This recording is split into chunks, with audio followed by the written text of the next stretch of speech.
India TV देख रहे हैं आप, आपके साथ मैं हूं प्राची पाराशर। वक्त हो गया है राजधर्म का। लोकसभा चुनाव के 4th राउंड के लिए जबरदस्त फाइट चल रही है। रूलिंग पार्टी और ओपोजिशन के बीच जबरदस्त टक्कर चल रही है। मुकाबला जैसे जैसे स्लॉग ओवर की ओर जा रहा है, सत्ताधारी पार्टी की बैटिंग और आक्रामक होती जा रही है, तो वहीं अपोजिशन भी अपनी बैटिंग को धार देने में जुटा है। हर कोई अपने तरकश से एक तीर को आजमाने की कोशिश कर रहा है ताकि 2024 की चक्रव्यूह को भेद सके। चुनाव में हिंदू मुसलमान को लेकर भी खूब सियासत हो रही है। देश के संसाधनों पर अल्पसंख्यकों के हक को लेकर आरोप प्रत्यारोप हो रहे हैं। मुस्लिम आरक्षण की बात हो रही है। कांग्रेस दावा कर रही है कि अगर उसकी सरकार आई तो नए सिरे से संसाधनों का रीडिस्ट्रीब्यूशन होगा। लालू यादव मुस्लिमों के लिए आरक्षण की वकालत कर रहे हैं तो मुस्लिम लीडर से लेकर धर्मगुरु वोट जिहाद का नारा लगा रहे हैं। चुनाव में हिंदू मुसलमान क्यों हो रहा है? इंडिया अलायंस की नजर मुस्लिम वोटर्स पर क्यों है? तो आज इसका सच जान लीजिए, क्योंकि इसे लेकर एक बड़ा खुलासा हुआ है। एक ऐसी रिपोर्ट है जो बता रही है कि आजादी के बाद से कैसे आबादी में हिंदुओं की हिस्सेदारी लगातार घटती जा रही है और मुस्लिम आबादी तेजी से बढ़ती जा रही है। ये रिपोर्ट कोई आम रिपोर्ट नहीं, ये वो रिपोर्ट है जिससे सरकार की नीतियां तय होती हैं, सरकारी पॉलिसियां बना करती हैं। इस रिपोर्ट को प्रधानमंत्री के आर्थिक सलाहकार परिषद ने तैयार किया है, जिसमें कहा गया है कि 1950 से 2015 तक 65 साल में देश की आबादी में हिंदुओं की हिस्सेदारी में करीब 8% की गिरावट हुई है, तो वहीं मुस्लिमों की संख्या में 43% से ज्यादा बढ़ोतरी हुई है। अब 65 पन्नों की रिपोर्ट जब से सामने आई है, इस पर खूब सियासत हो रही है। कांग्रेस समेत पूरा इंडिया अलायंस रिपोर्ट की टाइमिंग पर सवाल खड़े कर रहा है। चुनावी मौसम है तो सियासत होना लाजमी है। हम सियासतदानों के बयानों को भी आपको सुनाएंगे, किसने क्या बोला ये भी बताएंगे, लेकिन पहले बात उस रिपोर्ट की एक डिटेल आपको दिखाती हूं। जिस नाम से रिपोर्ट छपी है उसकी हेडलाइन है share of religious minorities across country analysis 1950-2015। अगर मैं इसे हिंदी में समझाऊं तो इसका मतलब ये है धार्मिक अल्पसंख्यकों की हिस्सेदारी 1950 से 2015 के बीच दुनिया भर के देशों का व्यापक विश्लेषण। ये रिपोर्ट इसी महीने की है, क्योंकि इस पर मई 2024 लिखा हुआ है और इसे लिखने वालों में 3 नाम शामिल हैं। उसमें एक है शामिका रवि, अब्राहम जोस और अपूर्व कुमार मिश्रा। शामिका रवि तो प्रधानमंत्री की आर्थिक सलाहकार परिषद की सदस्य हैं। अब प्रधानमंत्री की आर्थिक सलाहकार परिषद ने विश्व के 167 देशों के 65 सालों का डेटा तैयार किया, जिसमें इस बात की स्टडी की गई है कि साल 1950 से लेकर 2015 तक इन देशों के डेमोग्राफी में क्या बदलाव हुआ है।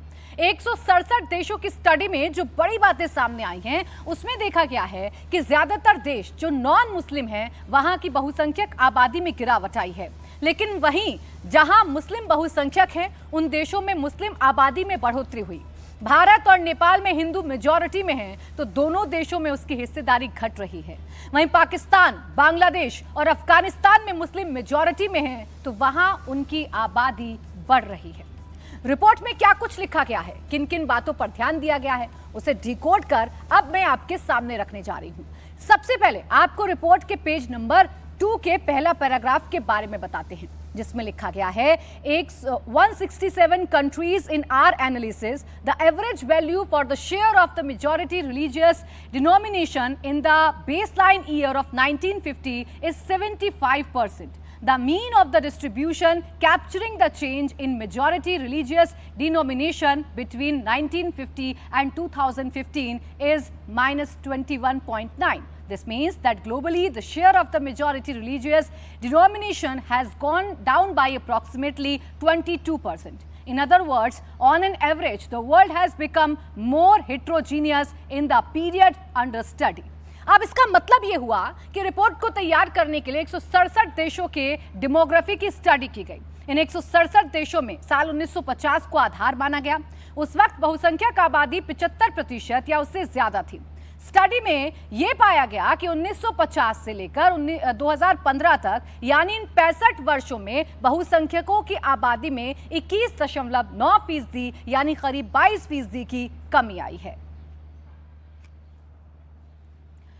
तो देखिए, ये रिपोर्ट से एक बड़ा खुलासा हुआ है और खुलासा ये कि हिंदुओं की आबादी इन 65 सालों में घटी है, जबकि अगर आप मुस्लिमों की आबादी की बात करेंगे तो तकरीबन 43% का इजाफा मुस्लिमों की आबादी में भारत में हुआ है।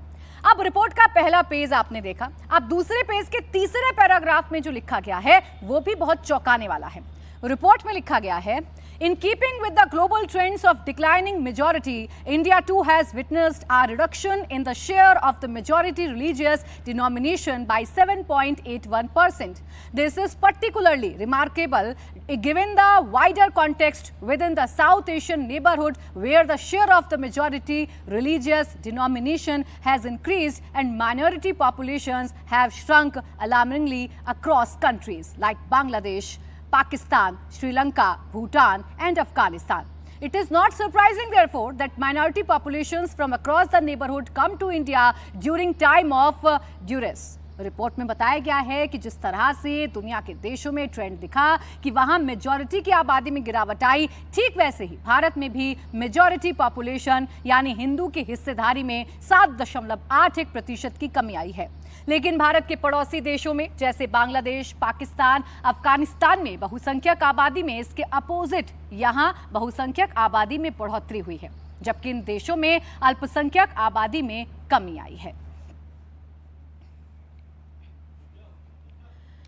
तो पेज नंबर 2 के पैराग्राफ में क्या लिखा गया ये हमने आपको बताया। अब आइए किस तरीके से इस पूरी रिपोर्ट पर रिएक्ट किया जा रहा है, कैसे सियासत हो रही है वो भी आपको बताते हैं। देखिए, जनसंख्या रिपोर्ट को लेकर बीजेपी का कहना है कि आंकड़ा काफी पहले से पब्लिक डोमेन में है और दूसरी तरफ कांग्रेस मुस्लिम आरक्षण की बात कर रही है। इससे साफ है कि कांग्रेस ओबीसी और SC/ST का हक छीनकर मुस्लिमों को देना चाहती है। सर, इस आंकड़े को कैसे देखा जाए, खास तौर पर तब जब देश में चुनाव चल रहा है? ये आंकड़ा हमेशा से पब्लिक डोमेन में है। कब से? 2012-13 से। हमारी सरकार आने से पहले पब्लिक डोमेन में है। तो देखना है तो बहुत स्पष्ट रूप से देखिए कि यदि जनसंख्या इस रफ्तार से बढ़ी है और कांग्रेस कहती है कि मुस्लिमों को जनसंख्या के आधार पर हम आरक्षण देंगे और पूरा का पूरा देंगे, जो लालू यादव जी ने कहा था, तो अब ये पूरा का पूरा आरक्षण किस में से काट के देंगे? SC/ST OBC में से ही तो काटेंगे। तो सवाल यह है कि इस विकरालता से बढ़ती जनसंख्या के द्वारा उतनी ही प्रबलता के साथ किसका आरक्षण कटेगा, यह बहुत बड़ी चुनौती है। प्रियंका गांधी कह रही हैं कि चुनाव के बीच में मुद्दे नहीं हैं, तो इस तरह से मुद्दे क्रिएट किए जा रहे हैं ये आंकड़े सामने रख के। मुद्दे नहीं है तो मैं पूछना चाहता हूं कि मुस्लिमों को आरक्षण देने का मुद्दा किसने शुरू किया? कांग्रेस ने शुरू किया कर्नाटक में, हमने नहीं शुरू किया। अगर देखा जाए तो शशि थरूर बांग्लादेश के अखबार में आर्टिकल लिख रहे हैं, मोदी हैज टू गो, हमने नहीं शुरू किया। विजय वेदट्टीवार जो कि कांग्रेस पार्टी के हैं नेता प्रतिपक्ष महाराष्ट्र में, वो अकारण 26/11 का मुद्दा ले आते हैं, हमने तो नहीं शुरू किया। लालू यादव जी कहते हैं मुस्लिम आरक्षण मिलना चाहिए पूरा का पूरा, हमने तो नहीं शुरू किया। और तो और ये बताइए, सैम पित्रोदा उत्तर दक्षिण पूर्व पश्चिम वाले लोगों को डिवाइड करने लगे भिन्न भिन्न देशों में, हमने तो नहीं शुरू किया। तो इसलिए हम कह रहे हैं कि प्रियंका जी, चिराग तले अंधेरा है, पहले देखिए आपके घर के अंदर कितना अंधेरा। तो इसके पीछे कांग्रेस को जिम्मेदार मान रही है भारतीय जनता पार्टी। भारत की आबादी में बहुसंख्यक हिंदुओं की हिस्सेदारी घटती जा रही है और अल्पसंख्यकों की हिस्सेदारी बढ़ती जा रही है। रिपोर्ट के सेकंड पेज के 4th पैराग्राफ में भी यही कुछ कहा जा रहा है। रिपोर्ट के 4th पैरा में लिखा है ऑन द, तो देखिए क्या लिखा हुआ है ये हम आपको लगातार बता रहे हैं किस पेज पर क्या लिखा हुआ है, लेकिन बड़ी बात यह है कि ये रिपोर्ट ये बता रही है कि हिंदुओं की जो आबादी है वो लगातार घट रही है और मुस्लिमों की जो आबादी है वो लगातार बढ़ती जा रही है। अल्पसंख्यकों की हिस्सेदारी लगातार बढ़ती जा रही है। अब सेकंड पेज के 4th पैराग्राफ पर क्या लिखा हुआ है आइए जल्दी से आपके सामने हम रख देते हैं, आपको बताते हैं। इसमें लिखा है ऑन द इंडियन सब continent all the Muslim majority countries witnessed an increase in the share of the majority religious denomination except Maldives where the share of the majority group declined by 1.47%. In Bangladesh there was an 18% increase in the share of the majority religious group which is the largest such increase in the Indian subcontinent. Pakistan witnessed an increase of 3.75% in the share of the majority religious denomination and a 10% increase in the share of total Muslim population despite the creation of Bangladesh in 1971. Report में लिखा गया है कि भारतीय उपमहाद्वीप में सभी मुस्लिम देशों में बहुसंख्यक आबादी में इजाफा हुआ है, सिर्फ मालदीव को छोड़कर, क्योंकि वहां की मेजॉरिटी सुन्नी आबादी में करीब 1.5% की गिरावट हुई है। लेकिन इसके अलावा बांग्लादेश में बहुसंख्यक आबादी में 18%, पाकिस्तान में 3.75% बढ़ोतरी हुई है। सबसे चौंकाने वाला तो यह है कि बांग्लादेश का गठन तो 1971 में हुआ और उसके बाद से अब तक 10% से ज्यादा मुस्लिम आबादी में इजाफा हुआ है। अब भारत में मुस्लिमों की बढ़ती आबादी के लिए बीजेपी नेता गिरिराज सिंह कांग्रेस को जिम्मेदार ठहरा रहे हैं। उनका कहना है कि कांग्रेस की पॉलिसी की वजह से ही भारत में बांग्लादेशी और रोहिंग्या बढ़ते जा रहे हैं। हम देश में 47 में लोग कहते हैं हम लगभग 88% आबादी हमारी थी, 90%। आज घट करके हम 70% पर आ गए। मुसलमान 8% थे, आज बढ़ करके सरकारी आंकड़े 14-15 कहता है, मैं तो कहता हूं 20 हो गए। ये कांग्रेसियों ने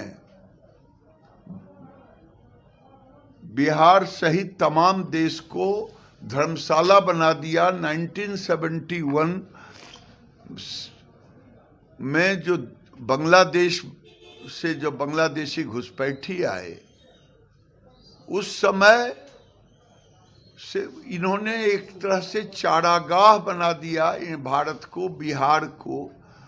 रोहिंग्या, बांग्लादेशी घुसपैठी, इसको वोट बैंक कांग्रेसियों ने बनाया और ये भारत के सनातन को खत्म करने की एक साजिश भी है। अब देखिए, चुनावों के बीचों बीच ये रिपोर्ट आई है, इस पर सियासत होना लाजमी है और इसे अपने अपने लिहाज से भुनाने की कोशिश की जाएगी। लेकिन इस रिपोर्ट में जो कहा गया है वो एक एक करके आपके सामने में रख रही हूं। रिपोर्ट में भारतीय उपमहाद्वीप के पाकिस्तान, अफगानिस्तान, बांग्लादेश का ही जिक्र नहीं किया गया, बल्कि पड़ोसी देश नेपाल और म्यांमार की भी स्टडी की गई है। रिपोर्ट के सेकंड पेज के 5वें पैराग्राफ में लिखा है कि among non Muslim majority countries, Myanmar, India and Nepal saw a decline in the share of the majority religious denomination. Myanmar witnessed the steepest decline of the majority religious group in the region, with the share of Theravada Buddhist population declining by 10% in the period under study. Of the three major religions in Nepal, the share of the majority Hindu population declined by 4%. मतलब इसका यह हुआ कि गैर मुस्लिम देश Myanmar, India और नेपाल में मुस्लिम देशों के उलट बहुसंख्यक आबादी की हिस्सेदारी में गिरावट आई है। म्यांमार में तो बौद्ध मेजॉरिटी में है और उनकी आबादी में 10% की कमी आई है। तो वहीं नेपाल, जहां हिंदू बहुसंख्यक हैं, वहां भी हिंदुओं की हिस्सेदारी में 4% की कमी आई है। अब भारत में हिंदुओं की हिस्सेदारी, घटती हिस्सेदारी और मुस्लिमों की बढ़ती आबादी पर देश में सियासत गर्मा गई है। प्रियंका गांधी ने कहा कि चुनाव के वक्त बेरोजगारी, महंगाई जैसे मुद्दों पर बात होनी चाहिए। बीजेपी ध्यान भटकाने के लिए रोजाना नए मुद्दे लेकर आ रही है। आपका धर्म ये होना चाहिए कि चुनाव के समय आप उन मुद्दों की बात करें जिनसे जनता के जीवन जिनसे जुड़ा है।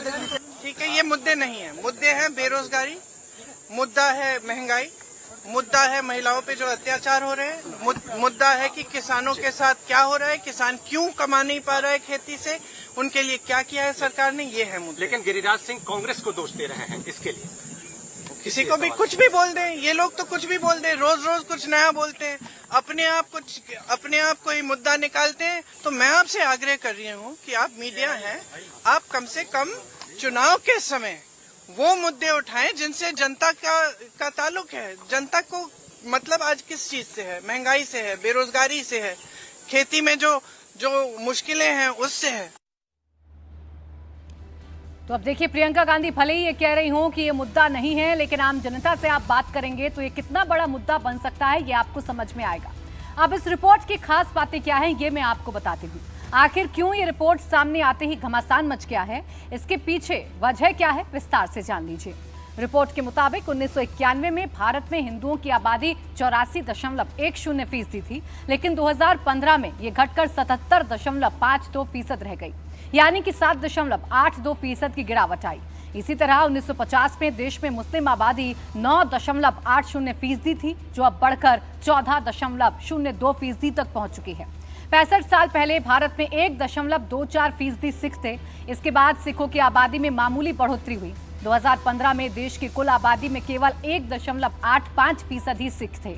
इसी तरह ईसाइयों की आबादी में भी मामूली इजाफा हुआ। ईसाइयों की जनसंख्या 2.24% से बढ़कर 2.36% हो गई है। लेकिन सबसे ज्यादा अगर बढ़ोतरी किसी में आई है तो वो मुस्लिम समुदाय में आई है, और इसके उलट जो हिंदू समुदाय है वो लगातार घटता गया। अगर आप हिंदू समुदाय की बात करेंगे, हिंदू आबादी की अगर आप बात करेंगे, तो तकरीबन 8% की जो गिरावट है वो हिंदू आबादी में जो है वो आई है। और अगर आप मुस्लिमों की बात करेंगे तो ये बढ़कर 14.02% हो गई है। यानी मुस्लिमों की आबादी जो है वो इन 65 सालों में बढ़ी है। तकरीबन 43% का इजाफा जो है वो मुसलमानों की आबादी में हुआ है, और इसी वजह से इस पर घमासान मचा हुआ है। इसीलिए इस पर सियासी घमासान मचा हुआ है। सिख की अगर आप बात करेंगे तो इनकी जनसंख्या में भी मामूली बढ़ोतरी जो है वो आई है। ईसाइयों की बात करेंगे तो इनकी जनसंख्या में भी मामूली जो बढ़ोतरी है वो देखी गई है। अब प्रधानमंत्री आर्थिक सलाहकार परिषद की रिपोर्ट पर मोदी सरकार के मंत्री भी चिंता जता रहे हैं। केंद्रीय मंत्री राजीव चंद्रशेखर का कहना है मुस्लिम आबादी बढ़ने और हिंदू की संख्या कम होने के कारण की जांच करनी चाहिए, क्योंकि ऐसा होने से सीधा असर दूसरे धर्म के लोगों के हक पर होगा। हमारे साथ बातचीत के लिए केंद्रीय मंत्री राजीव चंद्रशेखर जी हैं। सर, प्रधानमंत्री आर्थिक सलाहकार परिषद की एक रिपोर्ट आई जिसमें देखा गया कि जो बीते 65 साल हैं उसमें जो हिंदू आबादी है वो 7.8% घटी है। वहीं मुस्लिम जो मेजॉरिटी है, मुस्लिम माइनॉरिटी जिसे हम कहते हैं, वो 43% बढ़ी है। इस पर आपकी क्या प्रतिक्रिया है? देखिए, रिपोर्ट बहुत ही एक अहम रिपोर्ट है, और मैं मानता हूँ कि रिपोर्ट से काफ़ी सारे महत्वपूर्ण प्रश्न उठते हैं। 3 तो प्रश्न मेरे मन में, मैंने जब रिपोर्ट पढ़ा मुझे मेरे मन में आया। एक तो ये अगर हो रहा है ये नंबर, ये 45% जो भी ग्रोथ हुआ है मुस्लिम कम्युनिटी का, इसके कारण क्या है? इसमें इलीगल इमिग्रेशन का कोई रोल है, इसमें कन्वर्जन का कोई रोल है? हमें पता करना चाहिए कि कैसे हुआ, क्यों हुआ, क्या कारण थे। और दूसरा कि अगर एक माइनॉरिटी कम्युनिटी का ग्रोथ इतना होता है और दूसरे माइनॉरिटी कम्युनिटी के ग्रोथ कम होते हैं, तो माइनॉरिटीज़ में कोई क्राउडिंग आउट तो नहीं हो रहा है कि क्रिश्चियन, सिख्स, बुद्धिस्ट, जैन, उनके जो हक हैं, उनके जो स्कीम्स हैं, उनको तो उनका क्राउडिंग आउट तो नहीं हो रहा है। इसका भी एक जांच होना चाहिए, इसका भी एक एनालिसिस होना चाहिए। और तीसरा मैं मानता हूँ बहुत ही अहम इशू है कि अगर एक हाथ में अगर मुस्लिम कम्युनिटी का ग्रोथ इतना हो रहा है और दूसरे हाथ में कांग्रेस जैसे पार्टियां संविधान के विरोध, संविधान के कंप्लीट विपरीत उनको रिलीजन बेस्ड रिजर्वेशन भी देना चाहते हैं, तो इसका इम्पैक्ट हमारे देश में जो एसटी भाई बहन हैं, एससी भाई बहन हैं, ओबीसी भाई बहन हैं, जिन्होंने सालों से एफर्मेटिव एक्शन, उनके हक के लिए लड़ाई किया है, उनका क्या होगा, उनके जीवन पे इसका प्रभाव क्या होगा। तो मैं मानता हूँ इम्पोर्टेंट प्रश्न निकलते हैं इस रिपोर्ट से। इन सब के बारे में सोचना, इनको समझना, इसके उत्तर निकालना, कारण और फिर हमारे देश के भविष्य के लिए ये इम्पोर्टेंट प्रश्न हैं, और इसके बारे में सोचकर समझकर हमें आगे बढ़ना है। लेकिन इसको राजनीति में ठुकरा के ये कोई पॉलिटिकल है, ये है करके छोड़ देना, ये मैं मानता हूँ गलत है। ऐसा करना भी नहीं चाहिए। तो देखिए, इसके पॉलिटिकल मायने निकाले जा सकते हैं, इस पर सियासत भी की जा सकती है, लेकिन इस रिपोर्ट में लिखा क्या है ये हम आपको बता रहे हैं। देखिए, इस रिपोर्ट में दिलचस्प ट्रेंड देखने को मिल रहा है। दक्षिण एशिया के 5 देशों में हिंदुओं की आबादी गिरी है और इन सभी देशों में मुसलमानों की आबादी में इजाफा हुआ है। मैंने आपको दिखाया कि किस तरह भारत में पिछले 65 सालों में हिंदू आबादी में 7.82% गिरावट हुई है, जबकि इसी दौरान मुसलमानों की जनसंख्या 43.15% बढ़ गई है। ऐसा ही ट्रेंड बाकी देशों में भी देखने को मिला है। पाकिस्तान में हिंदू अल्पसंख्यक हैं और लगातार कम होते जा रहे हैं, जबकि वहां के मुस्लिम बहुसंख्यक की आबादी लगातार बढ़ रही है। नेपाल में हिंदू बहुसंख्यक हैं, इसके बावजूद भारत की तरह वहां हिंदुओं की जनसंख्या गिरी है, जबकि मुसलमानों की संख्या बढ़ी है। बांग्लादेश और अफगानिस्तान दोनों देश मुस्लिम बाहुल्य देश हैं। दोनों देशों में हिंदू की जनसंख्या और कम हुई है, जबकि मुस्लिमों की संख्या बढ़ी है। ये सार्क देशों की लिस्ट है जिसमें बताया गया है कि कैसे भारत, नेपाल और म्यांमार में मेजॉरिटी आबादी गिरी है, जबकि बांग्लादेश, पाकिस्तान और अफगानिस्तान में मेजॉरिटी आबादी बढ़ी है। तो देखिए, हम हिंदू मुस्लिम आबादी पर रिपोर्ट को लेकर घमासान मचा हुआ है, लेकिन असदुद्दीन ओवैसी इस पर कुछ भी नहीं कह रहे हैं। ताज़ा रिपोर्ट पर जब इंडिया टीवी ने ओवैसी से सवाल किया तो उन्होंने कोई सीधा जवाब नहीं दिया। ओवैसी ने कहा कि रिपोर्ट किसकी है, कहां से आई है, ये देखना होगा और रिपोर्ट पढ़ने के बाद ही वो कोई जवाब देंगे। सवाल आबादी को लेकर जो रिपोर्ट आई है उसमें कहा गया है कि हिंदुओं की की रिपोर्ट है, किसकी रिपोर्ट है ये, किसकी रिपोर्ट है वो बोलिए पहले आप, और रिपोर्ट फॉरवर्ड करिए, हम पढ़ के बोलेंगे। ऐसा नहीं बोल सकते, आपकी बात पे भरोसा नहीं करते हम। नहीं, ये देखिए, नहीं, रिपोर्ट किसकी है ये, रिपोर्ट कौन बनाया है ये? इसमें जो लिखा गया है, नहीं, लिखा नहीं गया, हाँ। लिखा नहीं गया है। व्हाट्सएप यूनिवर्सिटी का तो नहीं चलेंगे। रिपोर्ट किसने बनाई, किसकी रिपोर्ट है बताइए। आपको लगता है कि नहीं, मेरे को लगना नहीं लगने का सवाल नहीं है। रिपोर्ट किसकी है वो आवाज आती बंद कर दो। तो वैसे साहब बार बार यही पूछ रहे हैं कि रिपोर्ट किसने बनाई, जबकि सार्वजनिक है कि रिपोर्ट किस कमेटी के द्वारा बनाई गई है और उसमें क्या निकलकर सामने आया है। अब आइए मैं आपको उन देशों के बारे में बताती हूं जहां मुस्लिम आबादी बढ़ी है। पिछले 65 सालों के दौरान पाकिस्तान में मुसलमानों की आबादी 77.45% से बढ़कर 80.36% हो गई। बांग्लादेश में मुस्लिम आबादी का ग्राफ करीब 14.5% ऊपर बढ़ा है। यहाँ पर 1950 में मुस्लिम जनसंख्या कुल आबादी का 74.24% थी, जो 2015 में बढ़कर 88.82% पहुंच चुकी है। अफगानिस्तान में 1950 में 88.75% मुस्लिम थे और अब उनकी तादाद 89.01% पर पहुंच चुकी है। तो ये वो देश हैं जहां मुसलमान बहुसंख्यक हैं और उनकी आबादी में लगातार इजाफा होता जा रहा है। अब आबादी रिपोर्ट को लेकर विश्व हिंदू परिषद भी सवाल उठा रहा है। वीएचपी का कहना है कि अगर अवैध तौर पर भारत में रह रहे रोहिंग्या और बांग्लादेशियों को जोड़ लिया जाए तो ये आंकड़ा और भी ज्यादा खतरनाक होगा। यह रिपोर्ट बहुत चिंताजनक है और केवल चिंताजनक नहीं है, यह बड़ी खौफनाक है। हिंदुओं की आबादी घट रही है और मुस्लिम समाज की आबादी कितनी बढ़ गई है, 44% बढ़ी है। इसमें यदि अवैध मुस्लिम घुसपैठिए, चाहे वो रोहिंग्या के रूप में हो चाहे बांग्लादेशियों के रूप में हो, उनको अगर जोड़ दिया जाए, जो जनगणना में शामिल नहीं होते उनको यदि जोड़ दिया जाए तो ये आंकड़े और ज्यादा खतरनाक दिखाई देंगे। ऐसा लगता है मुस्लिम समाज का एक वर्ग आबादी बढ़ाने को अपने धार्मिक कर्तव्य, एक जिहाद के रूप में देखता है और इसलिए केवल भारत में नहीं, आज संपूर्ण विश्व के अंदर मुस्लिम आबादी जिस तेजी से बढ़ रही है वहां उन देशों के लिए खतरे का विषय बन रही है। और केवल आबादी नहीं बढ़ रही, आक्रामकता बढ़ रही है। तो वीएचपी इस पर रिएक्ट कर रही है, लेकिन अब आइए एशिया के उन देशों के बारे में जान लीजिए जहां बहुसंख्यक आबादी घटी है। इस रिपोर्ट में 3 देशों को खास तौर पर जिक्र किया गया है, जिसमें म्यांमार सबसे ऊपर है। म्यांमार में बौद्ध धर्म को मानने वाले बहुसंख्यक हैं, लेकिन उनकी आबादी में पिछले 65 सालों में करीब 10% की गिरावट आई है। भारत में हिंदुओं की जनसंख्या में 7.82% की गिरावट आई है, जबकि नेपाल में बहुसंख्यक हिंदू पहले के मुकाबले 3.61% कम हो गए हैं।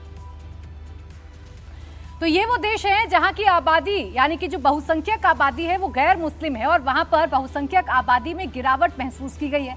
अगर आप सिर्फ भारत की ही बात करेंगे तो भारत में इन 65 सालों में हिंदुओं की आबादी में 7.82% की गिरावट दर्ज की गई है, यानी कि 7.82% जो हिंदू आबादी है वो कम हो गई है। और सबसे ज्यादा अगर गिरावट बहुसंख्यकों में महसूस की गई है तो वो म्यांमार में।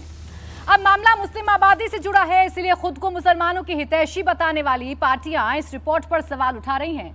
तेजस्वी यादव का कहना है कि अगर देश में जनगणना नहीं हुई तो यह आंकड़ा किस आधार पर पेश किया गया है। आप देखिएगा, जो सेंसस होना था 21-22 में, आज 24 हो गया, अभी तक तो हुआ नहीं। ये केवल देश की जनता को भ्रम में डालना और लोगों में नफरत फैलाने की बात ये लोग करते हैं। ये पूरी तरीके से प्रधानमंत्री जी, भाजपा के लोगों का यही एजेंडा है। 10 साल तक इन्होंने लोगों को ठगा है और फिर ठगना चाहते हैं। भारत, म्यांमार और नेपाल में बहुसंख्यक घट गए, लेकिन किन देशों में इन दौरान बहुसंख्यकों की आबादी बढ़ गई, ये मैं आपको बताती हूं।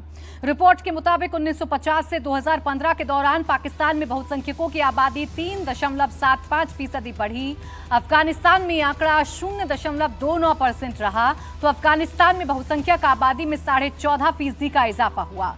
और इन तीनों ही देशों में बहुसंख्यक आबादी मुसलमानों की है, यानी जहां पर बहुसंख्यक आबादी मुसलमानों की है वहां पर बहुसंख्यक आबादी बढ़ रही है, और जहां पर अल्पसंख्यक आबादी मुसलमानों की है वहां अल्पसंख्यक आबादी बढ़ रही है। कुल मिलाकर मुसलमानों की जो आबादी है उसमें लगातार इजाफा देखा जा रहा है। भारत में मुसलमान माइनॉरिटी में हैं, लेकिन इनकी जनसंख्या में तकरीबन 43% का जो इजाफा है वो भारत में दर्ज किया गया है। वहीं इसके उलट जो हिंदू आबादी है वो तकरीबन 8% घटी है। लेकिन जिन देशों में मुस्लिम बहुसंख्यक हैं वहां उनकी आबादी लगातार बढ़ रही है।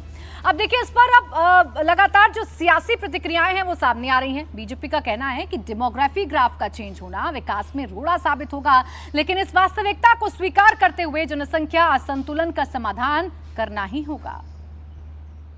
प्रधानमंत्री आर्थिक सलाहकार परिषद की रिपोर्ट आई है जिसमें हिंदुओं की संख्या कम हेतु ही जनसंख्या दिखाई गई है और मुस्लिमों की संख्या काफ़ी ज़्यादा बढ़ी हुई है। ये तो वास्तविकता है ना। जनगणना 2011 में भी लगभग इसी तरह की रिपोर्ट आई थी, और जिस देश का विभाजन धर्म के आधार पर हुआ हो उसमें जो है एक मजहब विशेष के लोगों की आबादी का बढ़ना और हिंदू आबादी का घटना, क्या यह चिंता का विषय नहीं है? तो निश्चित तौर पर यह चिंता का विषय है, क्योंकि जब जब जिन देशों में मुस्लिम आबादी बढ़ी है, पूरी दुनिया का एकमेव उदाहरण है जहां भारत को धर्म के आधार पर विभाजित किया गया है, और डेमोग्राफिक चेंज होना यह निश्चित तौर पर इस देश के विकास के लिए सकारात्मक नहीं है। लेकिन इलेक्शन के दौरान इस तरह के रिपोर्ट आने को लेकर भी कई सवाल खड़े हो रहे हैं कि इस तरह के रिपोर्ट जब इलेक्शन में आई और इसको भुनाने की कोशिश की जा रही है। चुनाव के समय जो है सच्चाई पर बुर्का डाल दिया जाए, ये चाहते हैं लोग। सत्य जो है चुनाव के समय सबके सामने रखने में क्या आपत्ति है? ये जो मजहबी सांप्रदायिक शक्तियों को बढ़ावा देने का काम करते हैं उनको पीड़ा है। अब आखिर 167 देशों की आबादी का इतना विस्तार से स्टडी करने वाली ये EAC-PM क्या है, ये भी जान लीजिए। EAC-PM का पूरा जो नाम है वो prime minister economic advisory committee है, यानी कि आर्थिक मामलों पर प्रधानमंत्री की आर्थिक सलाहकार कमेटी। ये स्वतंत्र संस्था है जिसका 2017 में गठन हुआ था। इस संस्था का काम आर्थिक मुद्दों पर प्रधानमंत्री को सलाह देना है। साथ ही EAC-PM महंगाई, गरीबी, माइक्रो फाइनेंस और औद्योगिक उत्पादन जैसे मुद्दों पर भी समय समय पर रिपोर्ट तैयार करती है। इस संस्था का एक प्रमुख काम नीति आयोग की नीतियों पर विचार करना भी है। प्रमुख अर्थशास्त्री विवेक देबरॉय इसके अध्यक्ष हैं। विवेक देबरॉय 2015 से 2019 तक नीति आयोग के सदस्य भी रह चुके हैं। इसके अलावा संजीव सान्याल और शामिका रवि इसके पूर्णकालिक सदस्य हैं, जबकि 6 अन्य अंशकालिक सदस्य हैं। इस रिपोर्ट को तैयार करने वाले 3 लोगों में शामिका रवि भी शामिल हैं। तो देखिए, इस रिपोर्ट पर घमासान मचा हुआ है, लेकिन बढ़ती मुस्लिम आबादी पर देश की राजनीति पर क्या असर पड़ता है ये जानना भी जरूरी है। देश की 534 लोकसभा सीटों में 29 ऐसी सीट हैं जहां मुस्लिम वोटर्स 40% से ऊपर हैं। 65 सीटों पर मुस्लिम वोटर्स की जो आबादी है वो भी अच्छी खासी है, तकरीबन 35% है, और 96 ऐसी सीटें हैं जहां 20% मुस्लिम वोटर्स की आबादी है। और इसीलिए इन चुनावों में इस रिपोर्ट का असर साफ तौर पर पड़ेगा। मुस्लिमों को अपना वोट बैंक मानने वाली जो पार्टियां हैं इस रिपोर्ट को खारिज करती हुई नजर आएंगी। जनसंख्या रिपोर्ट को लेकर बीजेपी कांग्रेस पर हमला बोल रही है। यूपी के डिप्टी सीएम केशव प्रसाद मौर्य ने हिंदू आबादी घटने के लिए कांग्रेस को जिम्मेदार बताया। केशव प्रसाद मौर्य ने कहा कि कांग्रेस तुष्टीकरण की राजनीति करती आ रही है और कांग्रेस ने देश में मुस्लिम लीग की तरह काम किया है। यूपी के डिप्टी सीएम ने कहा कि इस वक्त जनसंख्या असंतुलन के लिए देश में UCC लागू जरूरी है। नहीं, वो बहुत गंभीर चिंता की बात है, और ये जो जनसंख्या का असंतुलन है, हिंदू की आबादी घटे और मुस्लिम की आबादी बढ़े, यह कांग्रेस की मुस्लिम तुष्टीकरण की राजनीति के कारण से हुआ है। कांग्रेस पार्टी ने मुस्लिम लीग की तरह काम किया है, जिसकी वजह से ये आबादी का जो संतुलन बिगड़ रहा है उसका एकमात्र कारण यही है इसीलिए इस देश में सामान्य नागरिक संहिता की आवश्यकता है। सामान्य नागरिक संहिता जैसे हिंदू एक विवाह करेगा वैसे मुस्लिम भी एक विवाह करेगा। ये नहीं कि हम 5 हमारे 25 के फार्मूले से आबादी का संतुलन बिगड़े, फिर देश के अंदर एक और पाकिस्तान की मांग पैदा हो। इस प्रकार की चीज़ों को रोकने के लिए सामान्य नागरिक संहिता इस देश में जरूरी है। देश में मुस्लिम आबादी बढ़ रही है, लेकिन संसद में मुस्लिम सांसदों की संख्या हाल के वर्षों में कम हुई है। 2019 में कुल 27 मुस्लिम सांसद थे, जो कि 2014 के मुकाबले 5 अधिक थे। 2009 में 30 मुस्लिम सांसद लोकसभा पहुंचे थे, जबकि 2004 में संख्या 34 थी। सबसे ज्यादा मुस्लिम सांसद 1980 में संसद पहुंचे, तब ये संख्या 49 थी। तो देखिए, एक तरफ मुस्लिम आबादी में इजाफा हो रहा है, लेकिन अगर आप राजनीति में हिस्सेदारी की बात करेंगे तो सांसदों की जो संख्या है मुस्लिम सांसदों की, वो साल दर साल कम होती जा रही है। 2019 में कुल 27 मुस्लिम सांसद जीते थे, जो 2014 के मुकाबले 5 जरूर अधिक थे, लेकिन 2019 में 30 थे। और ऐसे जो संख्या थी वो ज़्यादा थी। 2004 में अभी जो संख्या थी वो 34 थी। ऐसे में संख्या मुस्लिम सांसदों की लगातार घटी है। अब देखिए, वो पार्टियां जिनकी राजनीति खास वोट बैंक के इर्द गिर्द घूमती है, वो उस पर कैसे रिएक्ट कर रही हैं, आपको हम लगातार बता रहे हैं।